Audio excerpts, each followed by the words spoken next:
Hey, good morning. It's a pretty awesome week ahead. Let me tell you about it. For some activity, I think moving into early next week, I think we just get to enjoy this week with nothing but a chance of rain and some 60-degree temperatures. So let's start off taking a look outside. I-49 northbound. Let's go up to Belton. There was a really pretty picture a few minutes ago of the sunrise coming up, hitting the water tower there. Sorry you missed that. I didn't jump on here quite quick enough to bring that to you. So I guess you just have to take my word for that. That was great. But it's about 39, 40 degrees, 40 in Belton right now, 39 in Harrisonville, 40 down towards Butler, 40 at Fort Scott, Nevada. So let's take a look at temperatures today. First of all, been dying to bring you these numbers for well over a week. We get into the 60s today. I think all of us will. I think I'm going to say Belton 62 over towards Harrisonville, Holden. I think you guys are going to see 63 down toward Butler 63.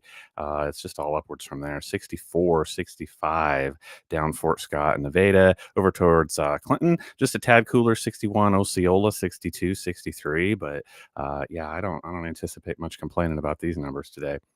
Here is the only significant thing I see happening this week, and I just said significant when I was telling myself before getting on here, don't say significant because this isn't really. But I've been saying significant for a long time in my defense, right? For over a week, we've had significant weather. But I think this is Wednesday. This is early morning hours Wednesday. I mean, we just have some very, very light showers possibly popping through, and these would be over by noon on Wednesday if they do anything at all, which given those temperature profiles, nobody's going to care. I don't think so. I just like to show you all the details. Here we go.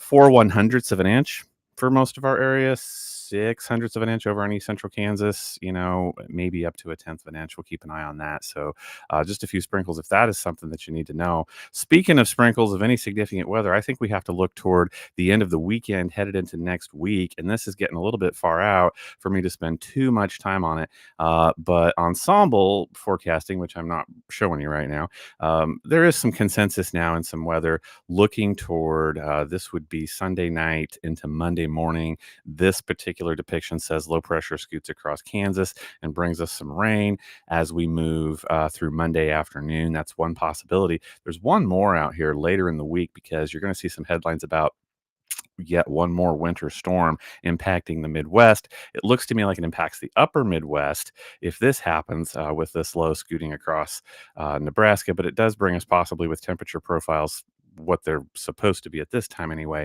does possibly bring us some rain. And this looks to be headed into the early morning hours of Wednesday. So this would be Tuesday overnight into Wednesday. But that's all the time I want to spend on that because there's just way too much data left to come in. We'll keep talking about it, but probably not for a few days. So I'll just leave you with this. Here we are, 62 to 63 today. Same thing for tomorrow. There is a cold front, barely worth mentioning, going to drop us down for Wednesday and Thursday before back up to 66 for Friday. And that is what I know. Happy to bring you that info. Appreciate you joining me here on the Weather Spot, Mid-America Live. You can get on YouTube at 660.